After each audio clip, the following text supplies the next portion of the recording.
भाग 1। वेयरवुल्फ, बनारस की यात्रा। गर्मियों के दिनों में मेरे परिवार वालों ने कहीं घूमने जाने का सोचा। हमने बनारस के बहुत चर्चे सुने थे, इसलिए हमने वहां जाने का फैसला कर लिया। अगले दिन जब हम सब जाने के लिए तैयार हो रहे थे, तभी मम्मी ने मुझे ऊपर वाले कमरे के सारे दरवाजे और लाइट बंद करने के लिए कहा। मैंने ऊपर जाकर सब कर दिया और फिर हम सब बनारस के लिए रवाना हो गए। हम बनारस से लगभग 300 किलोमीटर की दूरी पर रहते थे, इसलिए हमें वहां जाने, घूमने और वापस घर आने में कई दिन लग गए, लगभग 8 दिन। जब हम वहां पहुंचे, भले ही बहुत थकान थी, पर वहां घूमने में बहुत मजा आया। बनारस के बारे में जितना सुना था, उससे कहीं ज्यादा मजा आया मुझे। जब हम घर के अंदर घुसे, तो मम्मी ने मुझे ऊपर के कमरे के सारे दरवाजे खोलने और सारी लाइटें जलाने के लिए कहा। जब मैं ऊपर पहुंचा, तो देखा कि वहां कोई मेरे बेड पर लेटा हुआ था। मैंने मम्मी को बुलाया, पर मेरी आवाज कमरे में उन तक नहीं पहुंची। मेरी आवाज सुनकर वह अजनबी उठा और वहां से भाग गया। फिर मैंने ऊपर की लाइट जलाई। जब मैंने टेरेस के दरवाजे को देखा, तो उसका ताला टूटा हुआ था। मैंने टेरेस के दरवाजे की कुंडी लगा दी और नीचे आकर खाना खाकर सो गया। अगली रात जब मैं खाना खाकर ऊपर वाले कमरे में गया, तो मैंने बेड पर कुछ काले रंग के बाल देखे। मैंने उन पर ज्यादा ध्यान नहीं दिया और पढ़ाई करके सो गया। अगली सुबह मैंने अपने पापा, मम्मी और बहन को सारी बात बताई, पर उन्होंने मुझ पर विश्वास नहीं किया। जब मैंने उन्हें वो बाल दिखाए, तब उन्होंने मुझ पर विश्वास कर लिया। फिर हम सब पुलिस स्टेशन गए। वहां पहुंचते ही हमने पुलिस को सारी बात बताई। पुलिस ने कहा कि कुछ दिनों से अलग अलग लोगों के घरों से ऐसी ही घटनाओं की शिकायत आ रही है। इसके बाद हम पुलिस को लेकर अपने घर पहुंचे। तभी मुझे याद आया कि मैं ऊपर वाले कमरे का दरवाजा बंद करना ही भूल गया था। हमने समय न गंवाते हुए ऊपर चले गए। वहां हम सब ने एक बहुत ही अजनबी क्रिएचर को देखा। उसके बड्ढे दांत थे। उसका चेहरा एक भेड़िए जैसा था। उसके पैर इंसानों जैसे थे और पूरे शरीर पर बाल थे। हमने जल्दी से उसकी तस्वीर ली और वहां से भागकर एक साइंस लैबोरेटरी के पास जाकर रुक गए। उस पुलिस वाले ने वह तस्वीर एक साइंटिस्ट को दी। कुछ देर देखने के बाद उस साइंटिस्ट ने कहा कि यह तो एक वेयरवुल्फ है। हम सब डर गए। तभी अचानक उस वेयरवुल्फ ने हम पर हमला कर दिया। हम सब वहां से भाग निकले। उस वेयरवुल्फ ने मेरी बहन को मार डाला और खा गया। फिर हम सब एक तांत्रिक के ठिकाने से थोड़ी दूर ही पहुंचे थे कि उस वेयरवुल्फ ने मेरे मम्मी पापा को भी मार डाला। मैं जल्दी से उस तांत्रिक के पास पहुंचा। तांत्रिक ने मुझे एक उपाय बताया। फिर मैंने उस क्रिएचर को जैसे तैसे करके मारा और जला दिया। मेरा काम था उसे तब तक जलते हुए देखना जब तक वह राख ना हो जाए।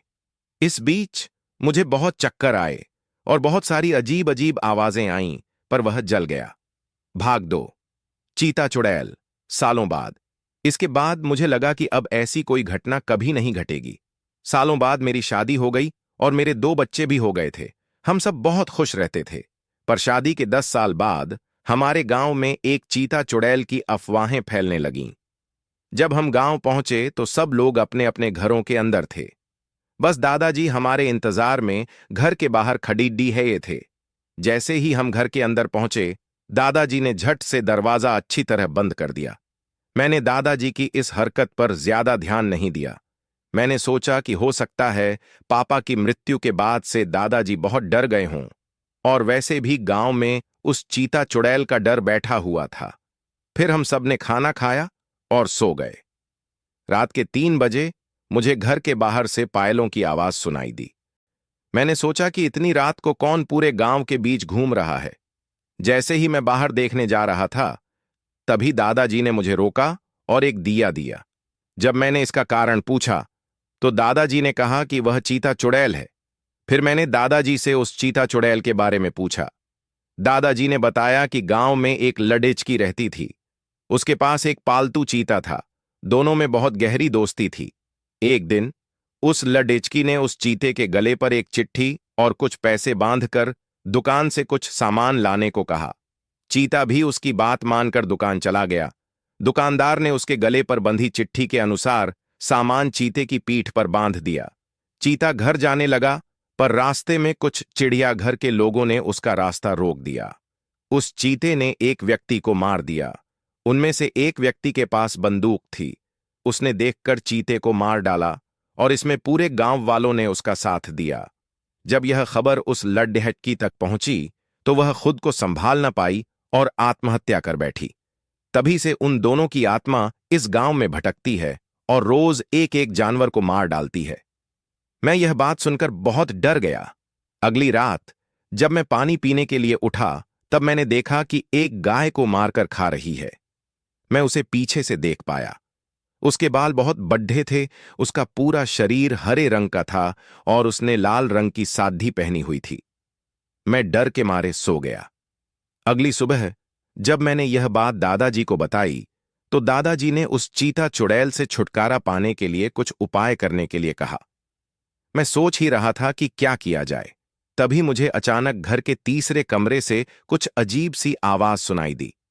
जब मैंने वहां जाकर देखा तो उस चीता चुड़ैल ने मेरी बीवी के शरीर को अपना ठिकाना बना लिया था। मेरी बीवी का शरीर अब इंसानों जैसा नहीं, एक चीते जैसा बन गया था और उसका सिर चुड़ैल के सिर जैसा था। उसकी चुड़ैल की लाल आंखें मेरी तरफ टिकी हुई थीं। कुछ देर बाद उस चुड़ैल ने अपनी डरावनी आवाज में कहा कि रोज सुबह उसे दुकान से 2 किलो मटन और 3 लीटर खून चाहिए, वरना वह मेरे परिवार को मार देगी। फिर मैं रोज सुबह दुकान जाता और उस चुड़ैल ने जो कहा था वह लाता। कुछ दिनों तक ऐसा ही चलता रहा। एक दिन उस चीता चुड़ैल की नजरों से बचते बचाते मुझे एक तांत्रिक के बारे में पता चला। फिर मैं गांव के उस तांत्रिक के पास मदद मांगने पहुंचा। तांत्रिक के पास उस चीता चुड़ैल ने मुझ पर हमला कर दिया, पर तांत्रिक ने सही वक्त पर उस चुड़ैल को मेरी बीवी के शरीर से अलग करके पिंजरे में बंद कर दिया। क्रोधित चुड़ैल ने पिंजरे से कहा कि कब तक मुझे बंद करके रखोगे? आने वाली अमावस्या की रात को मैं और भी ज्यादा ताकतवर हो जाऊंगी और पूरे गांव को बर्बाद कर दूंगी। तभी तांत्रिक ने कहा कि हमें एक तीर बनाना होगा। उसने बताया कि इसके लिए मुझे पास वाली पहाड़ी से एक अनमोल पत्थर, जंगल से एक जादुई पेड्डेज की लकड़ी का डंडा और तांत्रिक की गुफा से एक नोभे लोहे का टुकड़ा लाना होगा और उस चीते और लड्डकी के मरे हुए शरीर से कुछ खून के धब्बे उस तीर के आगे वाले भाग पर लगाकर उससे उस चुड़ैल को मारना होगा। फिर मैंने बिना वक्त गंवाए सारी चीजें इकट्ठा कीं और उस जादुई तीर को बनाया। उस पर खून के धब्बे लगाए और उस तीर से चुड़ैल को मार दिया। चुड़ैल को मरता देख पूरा गांव बहुत खुश था और जश्न मना रहा था, पर यह खुशी ज्यादा देर तक टिक नहीं पाई। तांत्रिक ने कहा कि अभी बहुत काम बाकी है। जब मैंने पूछा तो उसने बताया कि वह चुड़ैल अभी पूरी तरह नहीं मरी है, अभी उसे मुक्ति दिलवानी होगी, वरना वह फिर से आ जाएगी और सबको मार डालेगी।